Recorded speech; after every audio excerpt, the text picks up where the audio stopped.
Padre Celestial Todopoderoso, Creador del cielo y de la tierra, te damos gracias, Señor, por tu bendita misericordia, por esa gracia y ese amor con que nos has amado. Gracias por Jesucristo, porque en Él tenemos todo, Señor. Gracias por reunir a tu pueblo para edificarlo en tu palabra. Concédenos, Padre Santo, por tu Espíritu, levantar nuestros corazones y estar atentos a tu palabra y entenderla, para que nos hables al corazón, a un corazón regenerado por tu gracia. Te lo rogamos, Padre, en el nombre glorioso de Cristo Jesús. Amén. Bueno, vamos a ver este otro texto. Es algo nuevo, vamos a leer este pasaje, Isaías 11. Voy a leer 3 versículos donde vamos a basar nuestro sermón del día de hoy. Isaías 11, versículo 6, de la lectura que leyó ya el hermano Guadalupe. Voy a leer Isaías 11, 6. Morará el lobo con el cordero y el leopardo con el cabrito. Se acostará el becerro y el león y la bestia doméstica andarán juntos, y un niño los pastoreará, y la vaca y la osa pasarán,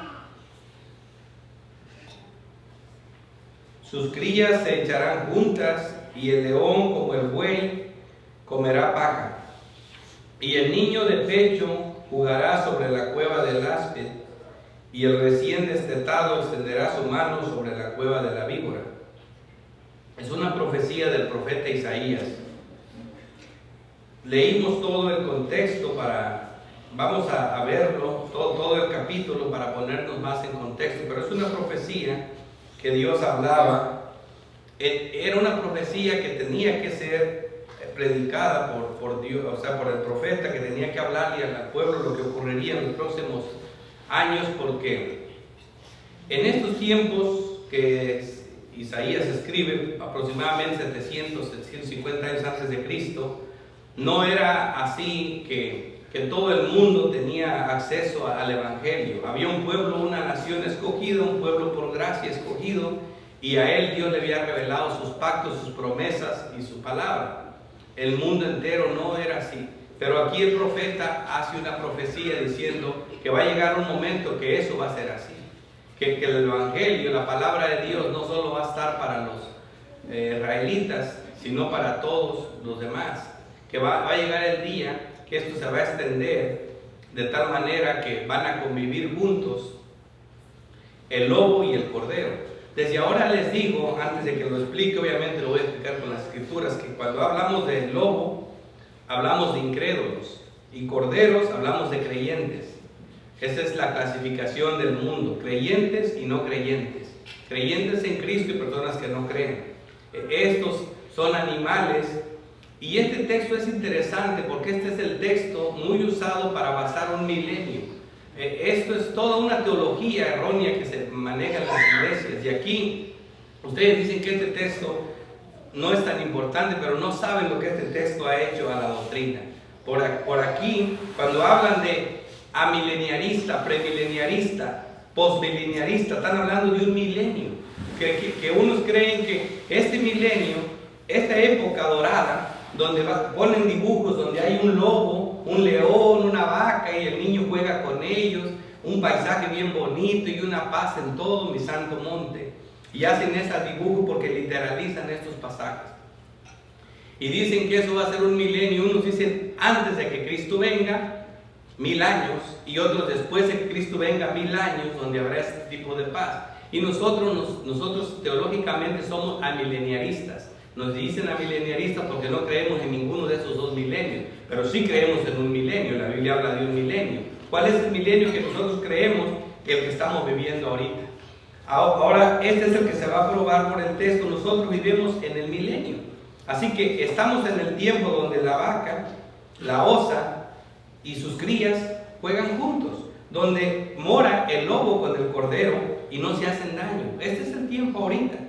no en el milenio. Y ya es difícil entender esto, pero veamos lo que la Biblia hace y cómo la Biblia lo explica, y dejemos que las Escrituras nos hablen al corazón como siempre lo han hecho.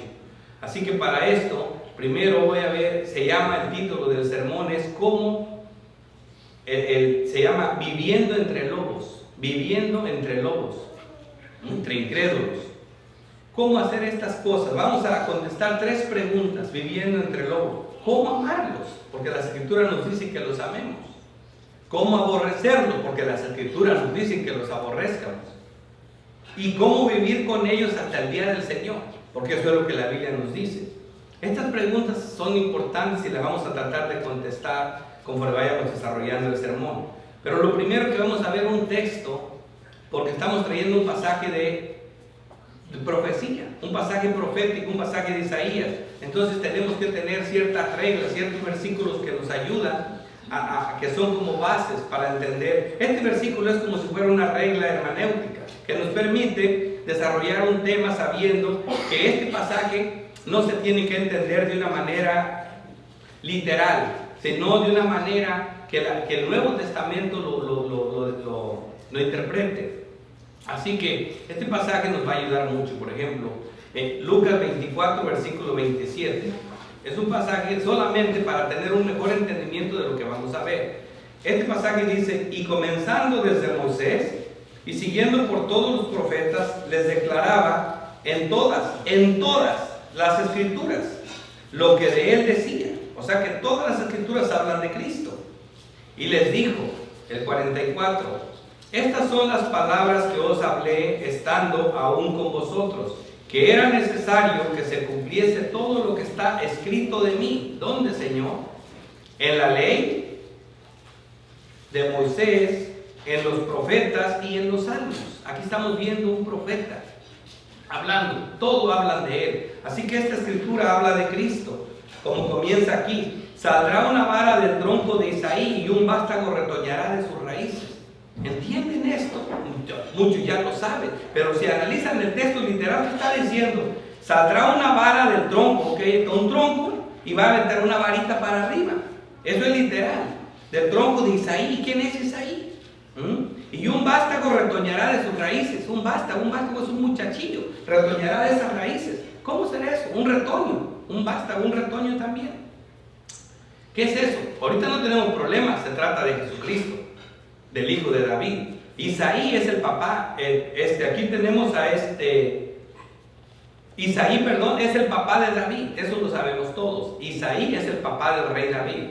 Entonces del rey David tendría que salir el Mesías, el que su reino nunca sería destruido. Es una profecía que nos está anunciando que esta profecía se va a cumplir en los tiempos de que Cristo venga. Esto va a ser posible, va a partir desde que Cristo venga en adelante. Vamos a vivir el milenio, de la primera venida de Cristo hasta que Cristo venga en gloria. Este es el milenio donde estamos viviendo nosotros, los amileniaristas. Dice: y reposará sobre él el espíritu de Jehová, espíritu de sabiduría, de inteligencia, espíritu de consejo y de poder, espíritu de conocimiento y de temor de Jehová. Este era el príncipe esperado. Cuando eso se introduce, cuando comenzamos a abrir las primeras páginas del Evangelio y abrimos, por ejemplo, Lucas 2, versículo 10, comenzamos a ver el comienzo de este reino glorioso. Y abrimos la página y dice: pero el ángel dijo: no temas, le dice al pueblo, a los pastores, porque aquí os doy nuevas. Eso es el Evangelio, unas nuevas de gran gozo, una buena noticia, nuevas de gran gozo, que será para todo el pueblo, que os ha nacido hoy.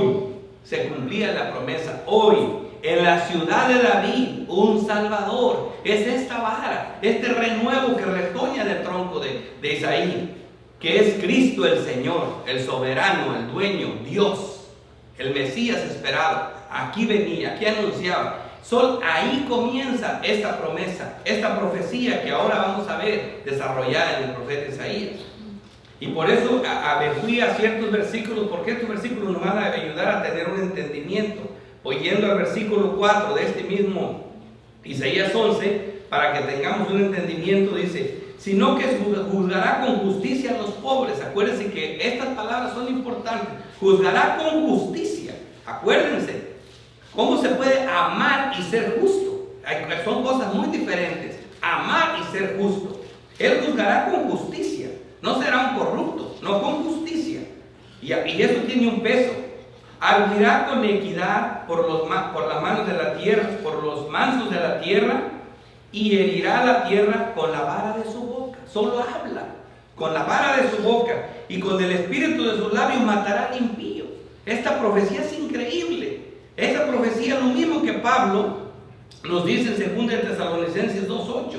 Y entonces se manifestará aquel inicuo, hablando del anticristo, a quien el Señor matará con el espíritu de su boca, solo con una orden, y destruirá con el resplandor de su venida. Es lo mismo que dice aquí, y con el espíritu de sus labios matará al impío.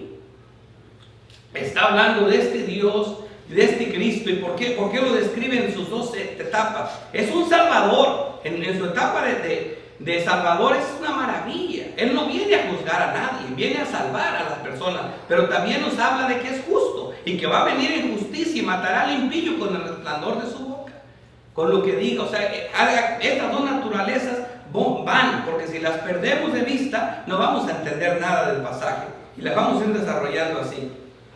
El 5, y será la justicia, óiganlo bien, y será la justicia cinto de sus lomos. O sea, la justicia será cinto de sus lomos. Está toda la parte de aquí del frente y le cubrirá la espalda. La parte de aquí le llaman a esa, se me fue la palabra ahorita, la coraza. La coraza de justicia. Por eso nos dice la palabra de Dios. Será la justicia su coraza, todo lo que es su pecho. Dice, y la fidelidad ceñidor de su cintura. La fidelidad, o sea, la bondad, ser fiel, nunca falla. Lo que es el amor, lo que es la fidelidad de la salvación, de sus promesas. Ambas cosas están en él, son incambiables. Por eso este pasaje, antes de hablarnos de lo que estamos viendo, antes de contarnos que el lobo y el cordero pastarán juntos, viene este pasaje. Y será la justicia cinto de sus lomos y la fidelidad ceñidor de sus cintura. ¿Cómo se puede hacer esto? Así que vemos aquí en Isaías 59:17, pues de justicia se vistió como de una coraza. ¿Ven? La justicia es todo, es su ser, de una coraza, con yelmo de salvación en su cabeza. Aquí está la fidelidad, el deseo de salvar. Viene a salvar al mundo. Es un salvador, es un Dios lleno de gracia y misericordia, pero también es justo. Dice, tomó ropas de venganza por vestiduras y se cubrió de celo como de manto. O sea, esto es algo tan poderoso en él. Nos da la idea de un celo, lo difícil, lo grande que es un celo. Un hombre celoso se sale de sí. Tiene una furia, una fuerza que puede hacer cualquier cosa. Así que dice aquí que Dios, estos dos deseos es tan grandes en él como un celo. Imagínate si el celo trastorna a un hombre, imagínate ese celo en Dios. En el Dios Todopoderoso. O sea, esto es algo terrible. La justicia de Dios en todo su despliegue y el amor de Dios al salvarlo. De eso vamos a hablar ahorita. Ahora vamos a identificar estos animales que están en estos pasajes. ¿Por qué? Porque lo primero que vamos a ver, como dicen los especialistas, yo aquí lo que veo son animales. Estos no son personas. Aquí dice un cordero, aquí dice una vaca, aquí dice estos son animales. ¿De dónde sacas tú que son creyentes y que no? Vamos a ver que las escrituras nos escriban si son animales o son personas. El Salmo 22, versículo 12, nos habla también de estas listas. Dice, me han rodeado muchos toros. Es Jesucristo en medio de sus trasquiladores. Cuando Jesucristo lo iban a crucificar, cuando lo iban a matar, ahí no estaba lleno de toros alrededor. Había personas. Y dice Cristo, me han rodeado muchos toros. Y luego dice, ¿cómo sabes que estaba ahí donde lo iban a crucificar? Ahorita vamos a ver. Me han rodeado muchos toros, fuertes toros de Basán. Me han cercado, abrieron sobre mí su boca, como león rapaz y rugiente. Hay toros bravecidos, de los más bravos de Basán, y leones rugientes, rapaces. Dice, ha sido derramado como aguas, y todos mis huesos se descoyuntaron. No le quebraron ni un hueso, pero lo descoyuntaron cuando lo estiraron. Eso lo sabemos. Dice, mi corazón fue como cera, derritiéndose en medio de mis entrañas. Imagínense lo que sufrió nuestro Señor. Dice, porque perros me han rodeado. Perros. Fíjense lo que tenemos. Toros bravos de Basán leones rugientes, leones rapaces, perros me han rodeado. Me ha cercado cuadrilla de malignos. Horadaron mis manos y mis pies. ¿Duda alguien que este es Jesucristo? Cuando Cristo le agujeraron sus manitas y sus pies, había toros, había perros, había animales ahí, eran personas, eran fariseos, era el pueblo, eran romanos, eran incrédulos que estaban enfrente de Cristo, crucificándolos. No eran animales. ¿Y por qué dicen? No es que estos animales son animales y son animales. No, hermano, no son animales. Dice, contar puedo todos mis huesos, entre tanto ellos me miran y me observan. Repartieron entre sí mis vestidos. Más pruebas quieren que era Cristo allí. Echaron suertes con sus vestidos. Y sobre mi ropa echaron suertes. Ezequiel 39. Y tú, hijo de hombre, así ha dicho Jehová el Señor. Di a las aves de toda especie y a toda fiera del campo, juntaos y venid y reunidos de todas partes a mi víctima que sacrifico para vosotros. Un sacrificio grande sobre los montes de Israel. Y comeréis carne y beberéis sangre. Comeréis carne de fuertes, beberéis sangre de príncipes de la tierra, de carneros, de corderos, de machos, cabrillos y de bueyes y de toros, engordados, todos de Basán. Otra vez vemos una lista de animales. Pero resulta que esta lista de animales en Apocalipsis ya no son animales. Para probar que no se trata de animales. Este mismo pasaje, Apocalipsis lo describe en Apocalipsis 19, versículo 17. Y vio un ángel que estaba en pie en el sol y clamó a gran voz diciendo, a todas las aves, es la misma frase, a todas las aves que vuelan en medio del cielo, venid y congregaos, las mismas frases, a la gran cena de Dios, el día de su justicia. Para que comas carne de quién, ya no son de toros, ya no son de animales, carne de reyes, de capitanes, carne de fuertes, carne de caballos y de sus jinetes, carne de todos, de libres, de esclavos, de pequeños y grandes. Dice, no todos los niños que se mueren van al cielo, aquí también hay niños. El día de la venganza del Señor, el día de su justicia, ya esta lista ya no son animales, son personas. Así que esto le estoy probando, porque yo nada más les voy a decir, mira, el cordero son los creyentes y el lobo son los incrédulos. Qué fácil decirlo, tengo que probarlo. Y que la Biblia lo pruebe. Y es lo que está haciendo las Escrituras.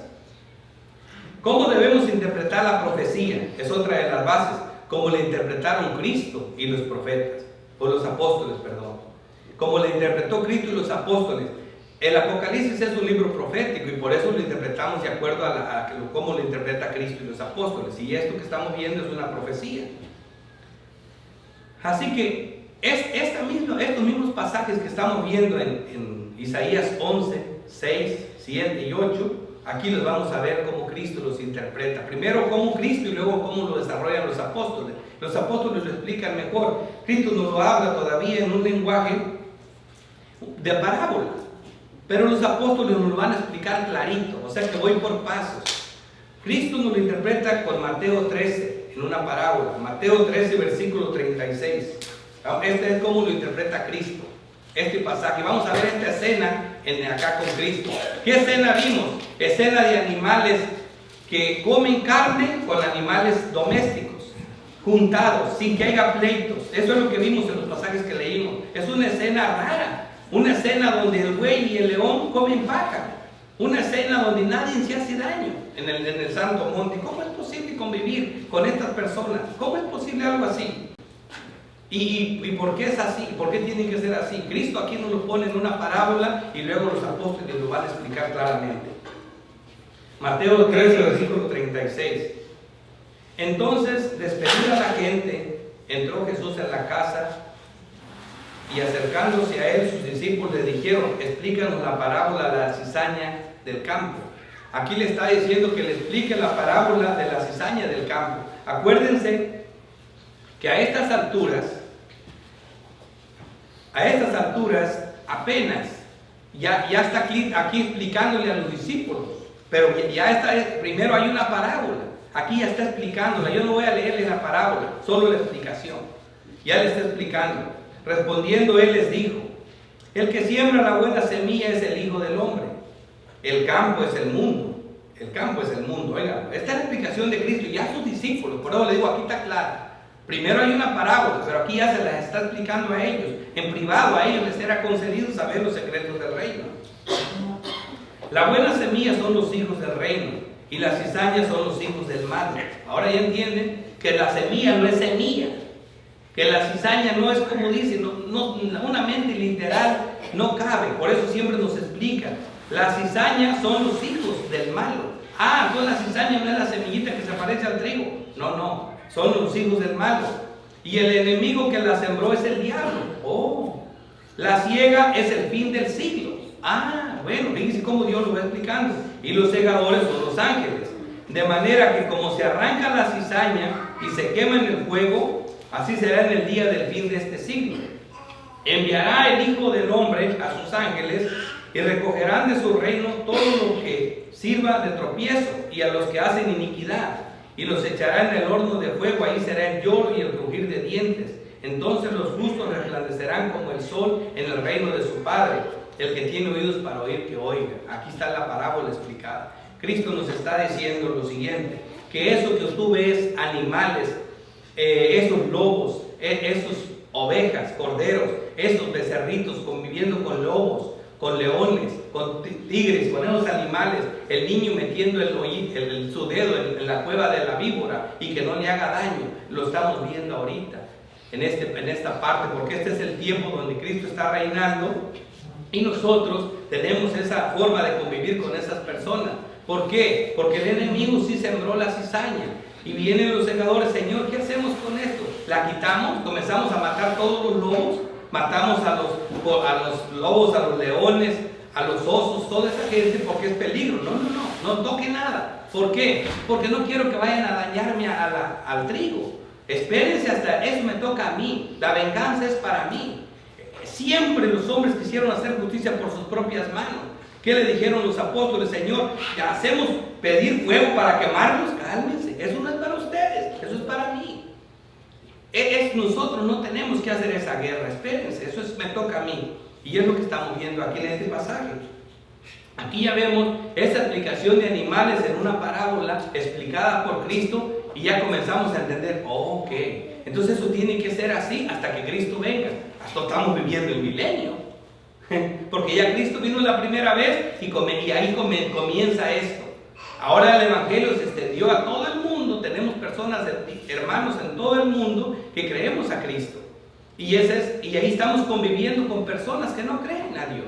Esa es lobos entre corderos, corderos entre lobos. Y no pasa nada. Ahora, ¿cómo vivimos así? ¿Cómo podremos convivir con los incrédulos? ¿Cómo amarlos? Vamos a ver unos pasajes que la Biblia nos dice y luego vamos a ir sacando este resumen que es tan importante. Mateo 10:33. Y cualquiera que me niegue delante de los hombres, yo le negaré delante de mi Padre que está en los cielos. Esto es fundamental. Tú siempre, si eres creyente, se tiene que saber que eres creyente. No puedes decir, yo trabajo en esta fábrica, pero tengo prohibido que todos sepan que yo soy creyente. No, ahí empezamos mal. ¿Verdad? Si eres un cordero, tienen que saber que eres cordero. ¿Por qué? Porque no puedes, si desde que te vean saben que eres cordero. ¿Por qué? Porque no tienes garras, no atacas, no tienes colmillo. Y tú comes pasto y no te quejas, porque eres como un cordero, no eres gritón. Así que tú eres cordero, tú no eres una fiera, se te identifican fácil.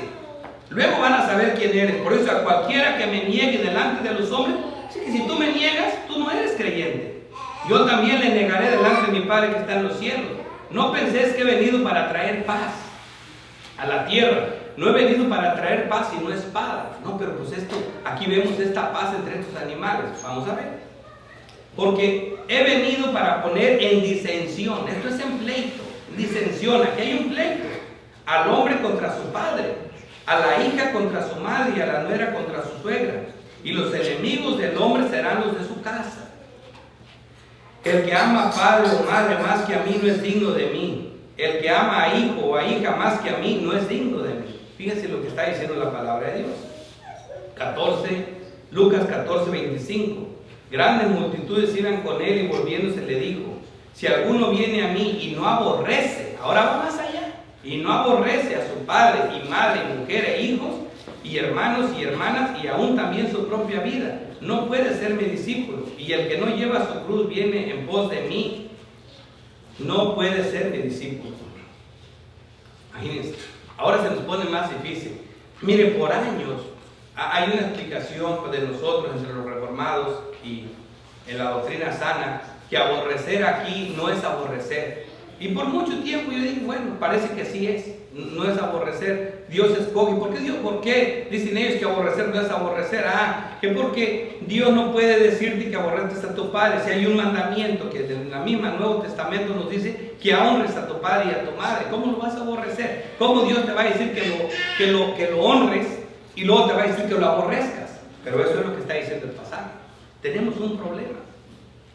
Dios está diciendo que hay disensión entre el Padre y el Hijo, hay problemas.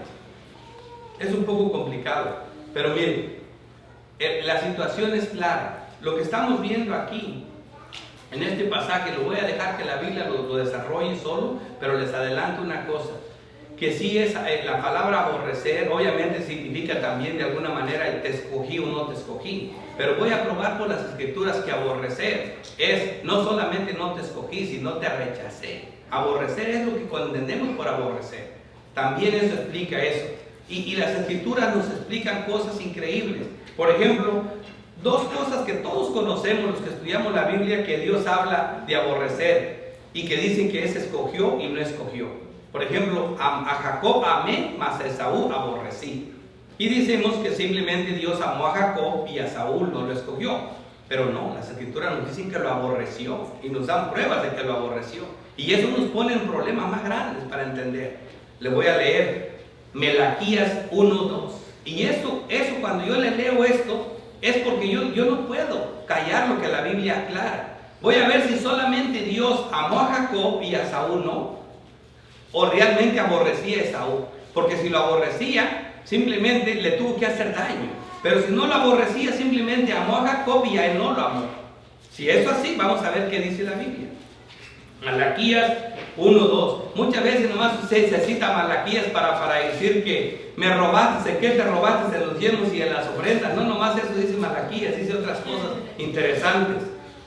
Entonces vemos aquí, dice, yo os he amado, dice Jehová, y dijiste, ¿en qué nos amaste? No era Esaú hermano de Jacob, eran gemelos. Y dice Jehová, y amé a Jacob y a Esaú aborrecí. Fíjense lo que dice aquí. Y no, ahí se quedó el pasaje, no. Continuamos en el 3. Dice, y a Esaú aborrecí. Dice, y convertí sus montes en desolación. ¿Eso hiciste tú, Señor? Sí, eso estoy diciendo. Convertí sus montes en desolación y abandoné su heredad para los chacales del desierto. Cuando Edom, que es Esaú, todos saben que Edom es Esaú, cuando Edom dijere, nos hemos empobrecido, pero volveremos a edificar lo arruinado. O sea, cuando eso dijere Esaú, está bien, ahorita me empobrecí, pero luego me levanto, luego vuelvo a edificar. Dice, fíjense lo que dice el Señor. Así ha dicho Jehová de los ejércitos, ellos edificaron y yo los destruiré, ellos edificarán y yo los destruiré. ¿Cuántas veces edifiquen? Yo los destruiré. Y les llamaré territorio de impiedad y pueblo contra el cual Jehová está indignado. Así que aborrecer aquí no nada más es escogí, no escogí. Aquí está hablando muy claro eso. Ahora lo de aborrecer a sus padres. ¿Cómo es posible que Dios pueda mantener un mandamiento así? Primero lo vamos a ver en el Antiguo Testamento, cómo aborrecerlo. Hay un pasaje en las Escrituras cuando el pueblo se desenfrenó adorando un becerro de oro. Y ya saben lo que llegó Moisés bien enojado y le dijo que los que estuvieran de parte de Jehová se pusieran de parte de él, porque ellos estaban adorando un becerro de oro, un ídolo. En el Éxodo 32, versículo 28 dice, y los hijos de Leví lo hicieron conforme a lo dicho por Moisés, se juntaron con Moisés. Y cayeron del pueblo en aquel día como 3,000 hombres. Agarraron sus espadas y comenzaron a matar 3,000 hombres. Vamos a ver que a quién mataron los hijos de Leví. Versículo 29. Entonces Moisés dijo, hoy os habéis consagrado a Jehová. Hoy hicieron algo que los consagra con Jehová. ¿Qué habían hecho? Algo tan bueno para consagrarse con Dios. Fíjense lo que hicieron. Consagrado a Jehová, dice, pues cada uno se ha consagrado en su hijo, en su hermano, para que el de bendición hoy sobre vosotros, para que Jehová dé bendición sobre vosotros. Se consagraron en sus hijos y en sus hermanos. Algunos mataron a sus propios hermanos en esa vez. Dice, sino que, dice en el 9, sino que lo matarás, aquí tengo otro pasaje. Entonces aquí vemos nosotros que se consagraron al matar a sus hermanos. ¿Por qué? Porque los que estaban de parte de Dios se apartaron, y los que estaban viviendo, adorando ídolos, quedaron aparte, y este pueblo mató a aquellos. Sabemos que es el Antiguo Testamento, pero no voy a quedarme con el Antiguo Testamento. Yo estoy yendo a las raíces, pero voy a hablarles cómo lo interpretan Cristo y los apóstoles. Otro pasaje del Antiguo Testamento, Deuteronomio 13:6. Si te hiciere tu hermano hijo de tu madre, o tu hijo, tu hija, tu mujer, o tu amigo íntimo, diciendo en secreto, vamos y sirvamos a dioses ajenos. ¿Qué es lo que estaban haciendo? Adorando un becerro de oro. Vamos a dioses ajenos, que ni tú ni tus padres conocieron. Aquí dice Dios qué tienes que hacer cuando eso pasa. Dice en el 9, sino que lo tomarás, tu mano se alzará primero sobre él para matarle, y después la mano de todo el pueblo. La apedreará hasta que muera, por cuanto procuró apartarte de Jehová tu Dios, que te sacó de la tierra de Egipto, de casa de servidumbre. ¿Entienden lo que está diciendo Dios? La razón por la que puede haber enemistad es: tú vienes a Cristo, naces de nuevo, tu familia no nace, tu madre no, tus hermanos, todos se te van a oponer. Y allí comienza a haber pleito, allí comienzan los problemas. Entonces tú tienes que tomar la decisión de sus hechos, aborrecerlos, de aborrecer todo eso, porque tú vas en camino a Dios. Ellos se deleitan en la maldad, tú te deleitas en hacer la voluntad de Dios, porque la simiente de Cristo está en ti. Así que aquí comienza todo esto, y esta guerra viene del Antiguo Testamento. Deuteronomio 21:18.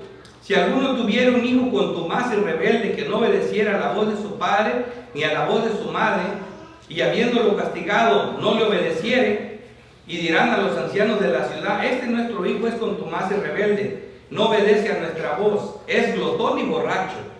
Entonces todos los hombres de la ciudad le apedrarán y morirá. Así quitará el mal del medio de ti, y todo Israel oirá y me temerá. Estas eran las instrucciones para en aquel entonces. Decimos, bueno, lo bueno que ahora estamos en la época del Nuevo Testamento. Ahorita vamos para allá. El Salmo 11, versículo 5, dice, Jehová prueba al justo. Dice, estos textos también nos prueban que aborrecer es aborrecer. Voy a citar otros textos que siempre aborrecer es aborrecer. Por ejemplo, Salmo 11, versículo 5. Jehová prueba al justo, pero al malo y al que ama la violencia, su alma aborrece. Dios ama al malo y al que ama la violencia lo aborrece, no lo ama, lo aborrece.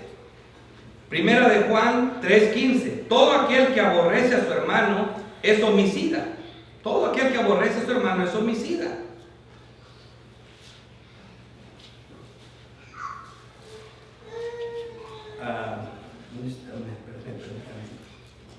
Es homicida. Y sabes que ningún homicida tiene vida eterna permanente en él. Todo aquel que aborrece a su hermano es homicida. Y ya saben lo que es eso. El diablo es homicida desde el principio y mentiroso. Así que es hijo del diablo. Aquí vamos a ver la verdadera y agradable relación con nuestros padres. Debe ser esta respuesta. Vamos a ver cómo lo deberíamos de entender esto. Aquí vemos nosotros lo que dijo el Antiguo Testamento, y ya vamos a ir viendo lo que dice el Nuevo Testamento. Es verdad que la misma Biblia nos da mandamiento de respetarlos y amarlos, a nuestros padres, a nuestros hijos, a nuestra familia. Pero miren lo que dice aquí. En Efesios 6, versículo 1 dice, hijos, obedeced en el Señor a vuestros padres. Hijos, obedeced en el Señor a vuestros padres. Esta palabra en el Señor es como una cláusula que te está diciendo, obedece a tu padre. Sí, pero no en todo lo que te diga, en el Señor. Si tu padre te dijera, hijo, esa mujer no le seas fiel, búscate más mujeres. No, en eso no lo puedes obedecer. Es tu padre, pero en eso no. O mira, hijo, vamos a adorar a un ídolo. En eso no. Dice, en el Señor, en lo que tú conoces del Evangelio. Si tu padre está en línea con la palabra, si está de acuerdo, obedécelo. En todo. Hijos, obedeced en el Señor a vuestros padres, porque esto es justo. Honra a tu padre y a tu madre, que es el primer mandamiento con promesa. La misma Biblia en el Nuevo Testamento sigue diciendo que tienes que honrarlos y que es un mandamiento con promesa. Los apóstoles nunca nos han mandado que quebrantemos la ley, pero hay que obedecer a nuestros padres en el Señor, no en todo. Si un padre te dice, no vuelvas a esa iglesia nunca más, o dejas de ser mi hijo, pues ni modo, yo voy a seguir yendo a la iglesia. En eso no lo tienes que obedecer, porque no es una obediencia en el Señor, sino en la carne de tu padre. Mira otra. El pastor Sugel Michelén hace un sermón todo de este pasaje. La forma más correcta que me sorprendió de educar a un hijo, y estoy con él bien en 100% en esto. Aquí mismo dice: y a vosotros padres, no provoquéis a ira a vuestros hijos, sino criadlos en disciplina y amonestación del Señor. Fíjense la diferencia. La única manera de criar bien a los hijos en disciplina y amonestación del Señor, en cuestión del Evangelio. Esa es la manera de educar a nuestros hijos, para que nos respeten, viendo las cosas como Dios las demanda. ¿Y cómo es el Evangelio? Que si un hijo hace un poquito mal, lo agarras a golpes y le empiezas a tratar, a insultar. No es así. Al contrario, es gracia. Sí, hijo, lo hiciste, pero mira, Dios siempre nos da la oportunidad. A mí me amó siendo pecador, murió por mí, salvó mis pecados, y ahora el Espíritu Santo me está cambiando. O sea, hay que predicarles el Evangelio, hay que amarlos y educarlos en disciplina del Señor. Eso, ahí podría darles un sermón completo, pero no me voy a entretener en esto. Sino mi punto es que vean realmente que cómo es que la Biblia, el Nuevo Testamento, nos habla de esa diferencia de aborrecer al Padre y a veces amar al Padre. En 1 Corintios 5:9, os he escrito por carta que no os juntéis con los fornicarios. Fíjate lo que dice aquí, que no nos juntemos con los fornicarios. Le está hablando Pablo a los creyentes, con los incrédulos, no te juntes. Y luego dice, no absolutamente con los fornicarios de este mundo. Entonces no se trata con los pecadores, no. Fíjese lo que está diciendo. No de este mundo, o con los ávaros, o con los ladrones, o con los idólatras. Pues en todo caso os sería necesario salir del mundo. Yo no te estoy hablando de los fornicarios del mundo. Fíjese lo que dice aquí. Más bien os escribo que no os juntéis con ninguno que llamándose hermano, diciendo que es un verdadero creyente, fuere fornicario, avaro, idólatra, maldiciente, o borracho, o ladrón, con el tal ni aun ni comas. Con el hermano que se dice eso, si no debes de juntarte. En esa manera tienes que amonestarle, pero no con el mundo. Por eso podemos estar entre como lobos y corderos. Estamos en esa mezcla, y la Biblia no nos dice que tendríamos que salir del mundo y convive el trigo con la cizaña, seguimos juntos. Pero sí con el hermano, que diciéndose hermano quiera vivir con eso. ¿Por qué? Porque hay pasajes que nos hablan de una relación más íntima con los hermanos, como lo vamos a ver ahorita. Así que vamos a ver ahora cómo vivir con ellos hasta el día del Señor. ¿Quiénes son los corderos y los lobos de Génesis 11? Es lo que vamos a ver ahora. Vamos a ver primero los corderos. Los corderos, ¿quiénes son los creyentes? ¿Quiénes son los corderos? Según la Biblia, según el Nuevo Testamento. Juan 14:10. ¿No crees que yo soy en el Padre y el Padre en mí? Fíjate, estos textos son increíbles. Si quisiera que los analizaran bien, miren. Si no crees que yo soy en el Padre y el Padre en mí, las palabras que yo os hablo, no las hablo por mi propia cuenta, sino que el Padre que mora en mí, Él hace las obras. Jesucristo dice que el Padre mora en Él y Él es el que hace las obras. Él es el que dice las palabras que Él debe de decir. El Padre morando en Cristo. Versículo 16. Y yo rogaré al Padre y os dará otro consolador, para que esté con vosotros para siempre, al Espíritu de verdad, el cual el mundo no puede recibir. Los lobos no lo pueden recibir. El cual el mundo no puede recibir, porque no le ve ni le conoce, pero vosotros lo conocéis, porque mora con vosotros. El Espíritu Santo mora con el creyente y estará en vosotros. Mora con vosotros y estará con vosotros. Versículo 20. En aquel día vosotros conoceréis que yo estoy en mi Padre y vosotros en mí. La cosa se pone más interesante.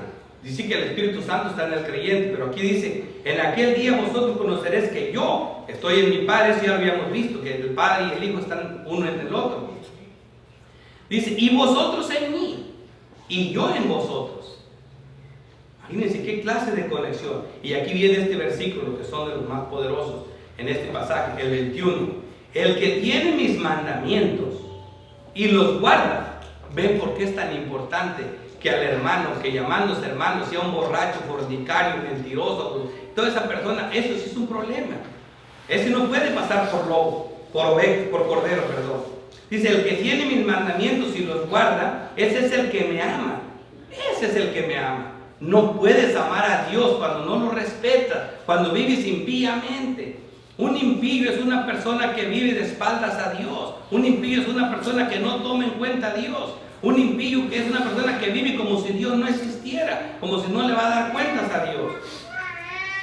Y eso es lo que está diciendo, el que tiene mis mandamientos y los guarda, ese es el que me ama. Y el que me ama será amado por mi Padre. Y fíjense lo que viene aquí, que es increíble, dice. Será amado por mi Padre y yo lo amaré y me manifestaré a él. Y todavía fíjense, le dijo Judas, no el Iscariote, Señor, ¿cómo es que te manifestarás a nosotros y no al mundo? ¿Cómo te manifestarás a los corderos y no a los lobos? Fíjate lo que dice aquí. Respondiendo Jesús le dijo, el que me ama, mi palabra guardará. Y mi Padre le amará, las mismas palabras. Y vendremos a él y haremos morada con él. ¿Te imaginas? Vendremos a él y haremos morada con él. Un verdadero creyente tiene la simiente de Dios en él. Es parte de Dios, por eso no puede perderse, por eso no falla, porque Dios está en él. El Espíritu Santo es Dios, el Espíritu Santo es el Padre, el Espíritu Santo es el Hijo. La simiente de Dios está en el creyente verdadero. Por eso no se puede perder, por eso es algo tan importante un creyente. Es algo tan hermoso. Haremos morada con él. La Biblia de los Salmos declaró estas promesas. Dice, del Salmo 51:1 dice, Jehová, ¿quién habitará en tu tabernáculo? ¿Quién morará en tu monte santo? Y aquí dice, el que anda en integridad y hace justicia y habla verdad en su corazón. Solamente esa persona, aquí lo dice, el que no, aquí lo dice 2 veces, el que ama mi palabra guardará, mi palabra guardará. Esa es la diferencia. Confirmadas en el Nuevo Testamento, estas palabras del Salmo 51 dice Apocalipsis 21:3. Y oí una gran voz del cielo que decía, he aquí el tabernáculo de Dios. El pueblo de Dios, para que tengan en aquel tiempo, siempre tenía un tabernáculo. Era el lugar donde se encontraba la presencia especial de Dios. Era un lugar que se componía de 3 lugares. El lugar santísimo, donde estaba Dios entre los querubines, estaba la misma presencia de Dios, que eran los 10 mandamientos en una caja, en un cofre, pero ahí solo entraba el sumo sacerdote, haciéndose purificaciones especiales sin cometer pecado. Y si cometía el mínimo pecado, al entrar allí quedaba muerto. Era increíble para poder entrar ahí. Después estaba el lugar santísimo, donde estaban los panes, la mesa y los candelebros. Y luego el lugar santo. Estaba dividido en 3 partes. Ese tabernáculo vivía entre los hombres y ellos tenían ese favor de Dios en especial. Y eso era algo muy grande para el pueblo de Israel. Pero aquí Apocalipsis 21 nos dice esto. Esta misma palabra, vendremos a él y haremos morada con él, con el creyente. Dice, y oí una gran voz en el cielo que decía, he aquí el tabernáculo de Dios con los hombres. ¿Qué cosa? Y él morará con ellos. Y ellos serán su pueblo, y Dios mismo estará con ellos como su Dios. ¿Tú te imaginas? El tabernáculo de Dios en nosotros, en los corderos, morando con nosotros. Esto es un creyente verdadero. No por nada que hizo, sino porque a Dios le complació darnos el reino. Porque Dios se sembró en nosotros. Y cómo es de valioso este evangelio glorioso del reino de Cristo. Dios morando entre nosotros. Ahora vemos el mundo, versus el mundo, los lobos. Primera de Juan 3:10. En esto se manifiestan los hijos de Dios y los hijos del diablo. Todo aquel que no hace justicia y que no ama a su hermano no es de Dios. Así que no existe gente que aborrezca a los hermanos, gente que no respete la ley de Dios, que viva impíamente sin hacer justicia. ¿Por qué? ¿Por qué hacer justicia? ¿Por qué hacer las obras? Porque esa simiente santa no sabe hacer más que las cosas de Dios. Dice Cristo, yo todo lo que hago lo hago por mi Padre que mora en mí. Y nosotros como creyentes, todo lo que hacemos, lo hacemos por Cristo, por Dios que mora en nosotros. Así que las obras que hacemos no son nuestras, son del Espíritu Santo. Lo único que hacemos malo es lo que todavía hacemos en la carne, por lo cual nos arrepentemos y nos dolemos de eso. Así que aquí se ve la diferencia. En esto se manifiestan los hijos de Dios, los corderos, y los hijos del diablo. ¿En qué? Todo aquel que no hace justicia, que no vive de acuerdo a la ley de Dios y que no ama a su hermano, no es de Dios. Si aborrece a su hermano, ¿qué está haciendo ahí? No es nada. Primera de Juan 5:19. Sabemos que somos de Dios, los corderos, y el mundo está bajo el maligno. El mundo, o sea, son clases de personas, los corderos y los lobos. Efesios 2:2. En los cuales anduviste en otro tiempo, siguiendo la corriente de este mundo, viviendo como lobo, conforme al príncipe de la potestad del aire, el espíritu que ahora opera en los hijos de desobediencia. Así que, así como el Espíritu Santo, el Espíritu de Dios mora en un creyente, el espíritu de Satanás, el espíritu del príncipe del aire, que es Satanás, es el que mora, es el que dirige, es el que opera en los hijos de desobediencia, en las personas que no creen en Cristo. Y estoy leyendo las Escrituras. Eso me encanta. Me podrán acusar de cualquier cosa. No es que no predico la Biblia, estoy versículo por versículo hablándoles de eso. Es la Biblia la que está hablando. Juan 8:44. Vosotros sois de vuestro padre el diablo. ¿A quién le dice eso Cristo? Seguro hacer a unos borrachos, a unos drogadictos. No, se lo está diciendo a personas, a fariseos, a personas que se creían perfectas, que se creían los súper religiosos. Dice, vosotros sois hijos de vuestro padre el diablo, y los deseos de vuestro padre queréis hacer. Él ha sido homicida desde el principio y no ha permanecido en la verdad, porque no hay verdad en él. Cuando habla mentira, de lo suyo habla, porque él es mentiroso y padre de mentira. Eso le dijo Jesucristo a esos fariseos que querían salvarse por sus propias obras. Segunda de Corintios 4:4. En los cuales el Dios de este siglo, Satanás, cegó el entendimiento de los incrédulos, los tiene cegados, para que no les resplandezca la luz del Evangelio de la gloria de Cristo, el cual es la imagen de Dios. Cristo es la imagen de Dios. Así que ya vamos tomando más forma, ¿verdad? Ahora vemos cómo debemos entender estos textos a la luz de lo que ya vimos. Estos textos de cómo aborrecer, cómo vivir entre lobos y corderos, vamos a verlo de esta manera. Gálatas 5:14, miren estos textos. Porque toda la ley en esta sola palabra se cumple: amarás a tu prójimo como a ti mismo. Wow. La Biblia nos manda que hagamos justicia. Aquí nos está diciendo que amemos al prójimo como a nosotros mismos. Y la peor noticia que les tengo es que el prójimo no es tu hermano en Cristo. Ese no es el prójimo. El prójimo es el vecino, es la persona que está cerca de ti. La persona que está cerca de ti, ese no es tu hermano. El que no ama a su hermano, mero es hijo del diablo, a un creyente. Pero este no es el hermano. Y Cristo explica quién es el prójimo. Pasa un hombre de camino y ahí estaba un hombre tirado que ni conocía ni sabía quién era. Pero lo que Dios te pone por un lado, lo que te va poniendo, el amigo, el compañero del trabajo, todo es tu prójimo. Y lo que dice aquí la Biblia dice, porque toda la ley en esta palabra se cumple: amarás a tu prójimo como a ti mismo. ¿Quién puede amar al prójimo como a uno mismo? ¿Saben qué? Esto es imposible para el hombre, pero solo Cristo lo hizo. Solo Cristo lo hizo. ¿Por qué? Mas Dios muestra su amor. ¿Cómo lo muestra? Óiganlo. Para con nosotros, en que siendo aún pecadores, Cristo murió por nosotros. Solo Dios puede hacer algo así. Siendo pecadores, éramos prójimos, simplemente no éramos nada de Él, no nos conocía. Pecadores, Cristo murió por nosotros. Ven que solamente estando en Cristo podemos ser justos. Esa simiente de Cristo morando en nosotros tiene esa santidad. Y solamente en Cristo podemos levantar bandera. La respuesta: así los amamos a los enemigos. Ahora, la Biblia te dice que los ames, pero por otro lado la Biblia te dice que no hagas ayuda con el incrédulo, que no. La Biblia te dice un montón de cosas que Dios aborrece el mal. Dios es justo, no soporta el pecado. Romanos 5:8, aquí vamos a ver, así los amamos. ¿En qué manera los amamos? Bueno, ya vimos ahorita. Ahora, así los aborrecemos. Vamos a ver de qué manera Dios nos manda que tratemos con el pecado y con los pecadores. No solo con el pecado, sino con el pecador. En 2 Corintios 6:14, no unáis en yugo desigual con el incrédulo. Wow, ¿qué dice aquí? Que no te unas en yugo desigual con el incrédulo. ¿Por qué? ¿Qué compañerismo tiene la justicia con la injusticia? No te puedes hacer amigo íntimo de un incrédulo. ¿Y qué comunión la luz con las tinieblas? El creyente es luz, el cordero es luz, el lobo es tinieblas.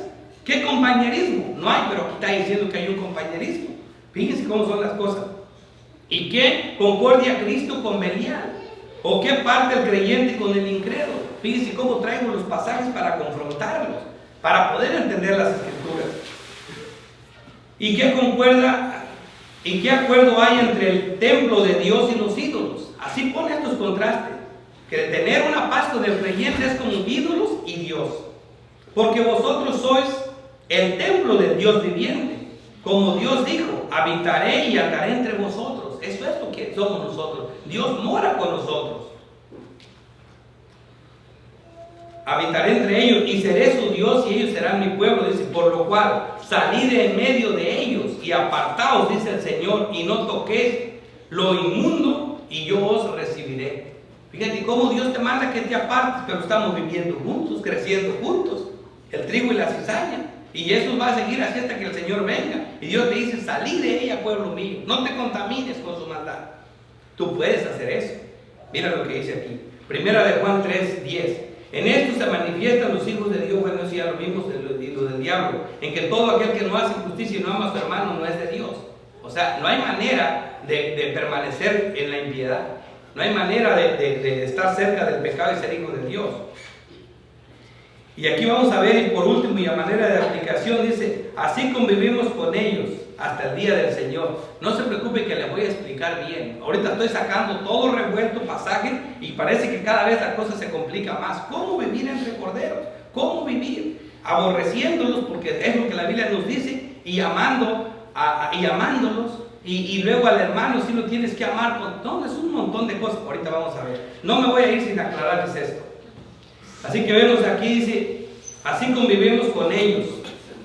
Romanos 12, versículo 9, los últimos pasajes de cuando Pablo escribía a los romanos, en los últimos pasajes Pablo comenzaba a hacer conclusiones de las doctrinas que él expresaba. Acuérdense que en Romanos es toda una teología, y viene hablando primero del pecado, y así va hablando varias doctrinas sistemáticas, y al último hace como una conclusión en los últimos pasajes. Yo sé que tiene 16 capítulos, pero ya desde el 12 comienza a hacer esto.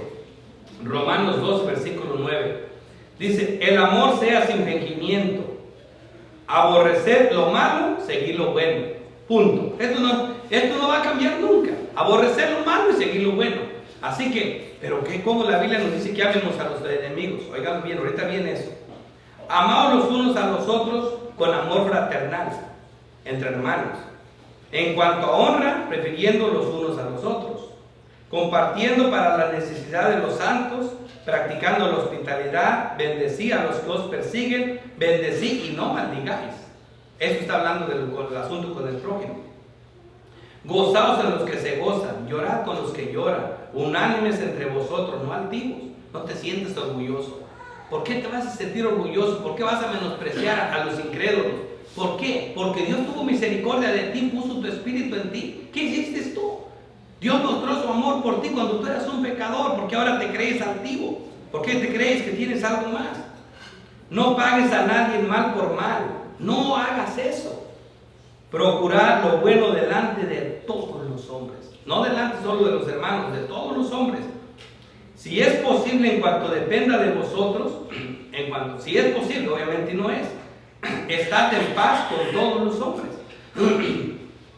No os venguéis vosotros mismos, amados míos, sino dejad lugar a la ira de Dios hasta el día del fin del mundo. Cuando Él venga, separará el trigo de la cizaña.